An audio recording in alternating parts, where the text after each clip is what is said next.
Buenos días, muchas gracias por invitarnos y también a todos los asistentes por estar acá. Pues nos han invitado a este panel que tiene por título Derechos de la Naturaleza y Desarrollo Sostenible. Por cuanto, digamos que Tierra Digna ha acompañado el proceso en defensa del río Atrato, que derivó en el primer reconocimiento en el país que declara a un ente de la naturaleza, en este caso el río Atrato, como un sujeto de derechos. Entonces la idea es como un poco contarles cuál ha sido como esta experiencia. Lo primero, o sea, para empezar, decirles que este litigio no fue un derecho por los derechos de la naturaleza, aunque este fue el resultado. Este fue un litigio por, digamos que defender una forma de vida distinta y una concepción distinta también del mundo en un contexto muy complejo. Entonces, ¿a qué me refiero? Aquí les presento unos mapas que nos ha facilitado la WWF. Esta es la cuenca del río Atrato en el Chocó y vemos en azul que son los territorios colectivos titulados a comunidades negras y en rojo los resguardos indígenas. Entonces digamos que para empezar estamos hablando de un escenario eminentemente étnico. Entonces digamos que este es el Atrato. Este es el Atrato. ¿Qué pasa? Existe una confluencia de un montón de realidades que hace, que genera un conflicto bastante complejo y bastante estructural de entender. Para eso quiero pues remitirme, perdón con los que de pronto me han escuchado en otros espacios, que siempre traigo a colación esta canción, pero digamos que es imprescindible no hacerlo. Se llama El majestuoso Atrato y relata un poco pues la situación que se estaba viviendo en el río. Entonces dice así. Pues la voy a leer, no la voy a cantar, no. No, tampoco crean. Dice así: majestuoso río Atrato, tú que has soportado tanto, bríndale a tus hijos valor para seguir luchando.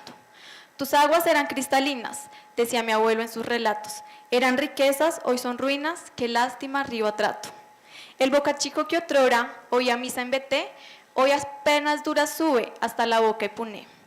El plátano y la madera para llevarlo a vender, transportaba por el río toda la noche hasta el amanecer, hoy ya no se puede hacer. Las Mercedes, la Inmaculada, la Candelaria y la Virgen del Carmen, fiestas que ayer se llenaban, hoy no las visita nadie. Los pueblos que ayer parieron tantas riquezas y ejemplos, en medio de la tristeza se van desapareciendo. Y me pregunto por qué, y la respuesta no logro entender. Entonces digamos que es una realidad que vive pues este lugar de nuestro país en donde hay una convivencia entre presiones ambientales por actividades extractivas como la minería, como el aprovechamiento forestal que han modificado en sus métodos de explotación y que ahora generan muchísimas presiones a uno de los ecosistemas más ricos del planeta. Por el otro lado, un conflicto armado que genera alianzas con estas actividades, pero que también genera un contexto de difícil resistencia a las mismas, y un tema de desatención de múltiples derechos por la omisión y la ausencia absoluta que ha tenido el Estado. Pero sobre todo, y es lo que digamos que más motivaba a Tierra Digna, es la existencia de muchas comunidades que igual organizadas siguen en sus procesos organizativos reivindicando esta lucha por los derechos. Entonces digamos que la tutela, con este diagnóstico de esta canción es del 2002, digamos que estaba diagnosticado como a partir de estos cambios, producto de estas transformaciones en las actividades extractivas, estaba generando un deterioro crucial al río Atrato, y el río Atrato, como los ríos en el Chocó, digamos que son el cordón umbilical de la cultura y de la vida. Con el río Atrato en él se establece todo tipo de relaciones. Allá es el lugar natural donde juegan los niños, es el lugar donde las mujeres se reúnen a hacer sus quehaceres domésticos, a lavar la loza, a lavar la ropa, allí cantan, chismosean, generan como los vínculos sociales, los vínculos políticos. Entonces las afectaciones que estaba teniendo el río Atrato estaba repercutiendo no solo en multiplicidad de violaciones a derechos fundamentales, sino también en la ruptura de toda una cultura y de una manera de entenderse con el mundo. Aquí como solamente a manera ilustrativa, digamos que el Chocó ha sido tradicionalmente, o algunas zonas del Chocó, pues se ha realizado la minería de manera tradicional. Esta es la manera como los utensilios con los que se emplea o se empleaba antiguamente. Poco a poco han venido transformándose Ahora ya es un uso mecanizado, se denomina a mediana escala, pero sumado los impactos son de verdad a gran escala, que han generado un deterioro realmente ambiental supremamente grande. Este, por ejemplo, es la cuenca del río Quito, un afluente del Atrato, uno de los principales contaminados. La foto incluso es del 2013, o sea, hoy, 5 años después, digamos que la cosa ha aumentado. Entonces, digamos que surgió la necesidad de atender a esta situación y como a responder esa pregunta de y me pregunto por qué. Entonces, Tierra Digna nos sentamos como a estudiar y mirar digamos que las competencias de las distintas entidades del Estado y entender cuáles son esas trabas o esos nudos que han hecho que la situación llegue hasta allí, que se profundice y se agudice con el tiempo cada día más y a tratar de brindar una solución. Y la propuesta entonces era plantear que el río ha sido el principal afectado y asimismo tendría que ser, digamos que la fuente o la salida de la solución, porque a través de solucionar como mucho a través de armonizar esta relación con el río podría nuevamente satisfacerse un montón de derechos. A la Corte no le pedimos concretamente que lo declarara un sujeto de derechos, esto entonces fue como una motivación de la Corte con base en el caso de Nueva Zelanda, que recientemente en esa época había declarado el primer río en el mundo, que es el río Wanganui. Entonces la Corte declara entonces para el atrato el sujeto de derechos. Entonces aquí como la experiencia, ¿no? Salió la sentencia y nosotros dijimos, wow, ¿y ahora qué hacemos con esto? Y tuvimos sentimientos encontrados. Por un lado, muchísima, digamos que satisfacción al ver que en esta lucha por el atrato habíamos logrado, digamos que reconocerse o homenajearlo con el máximo reconocimiento que podía tener, que es reconocerlo en su ser y otorgarle esos derechos. Y por el otro lado teníamos también las inquietudes de esto, cómo iba a ser recibido, ¿sí? En un contexto donde multiplicidad de derechos fundamentales están siendo violados y están siendo desatendidos e ignorados, que ahora entonces el río se vuelva el centro de atención y ahora lo que prime son los derechos del río, pues entonces también decíamos, bueno, ¿esto cómo se va a manejar? Fuimos a Chocó a socializar esta sentencia y la respuesta fue maravillosa.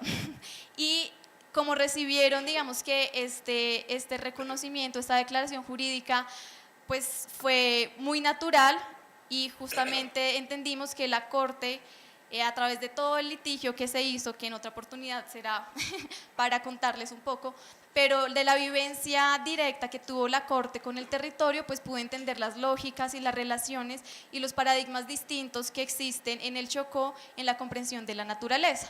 Ellos entonces, por ejemplo, algunos decían, pues es que si yo estoy vivo y tengo derechos, el río, que además de estar vivos nos da la vida a todos, ¿cómo no va a tener derechos? O sea, es absolutamente natural y digamos que esto fue pues muy bien recibido.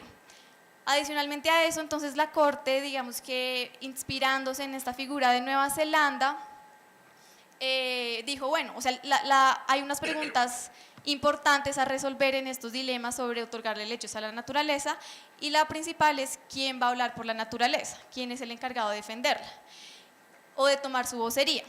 En el caso de Nueva Zelanda, entonces, allá se designaron a 2 representantes legales, uno por el Estado y uno por las comunidades. La Corte tomó ese mismo modelo y tomó además la palabra. En inglés, que es el idioma de Nueva Zelanda, digamos que guardian significa como representante legal o tutor. Esa misma palabra en español, guardián, tiene un significado, una connotación más amplia y más profunda, que es de cuidador, y responde a un rol más natural y más cercano, más afín, más cotidiano de las comunidades, como ellas mismas se han entendido, pues de ser los guardianes del atrato y del territorio en general.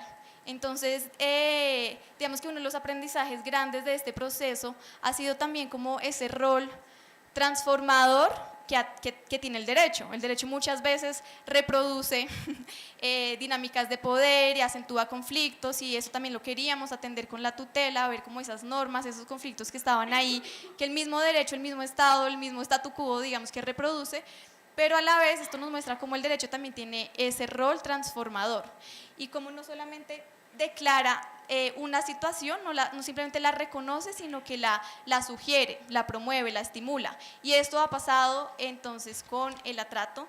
Entonces, bueno, digamos que ha sido un proceso maravilloso y seguimos como en esta lucha y hemos visto lo que ha inspirado este reconocimiento para el caso de la Amazonía, ahorita el páramo de Pisba, digamos que es un proceso que va creciendo, pero digamos que tampoco queremos dejar de lado como o sea, atender estas causas estructurales, porque el conflicto sigue existiendo, las problemáticas siguen existiendo y no desaparecieron con esta declaración, y además también fortalecer y ver como los procesos organizativos que están detrás. Entonces, para eso pues le cedo a la palabra a Jason del foro y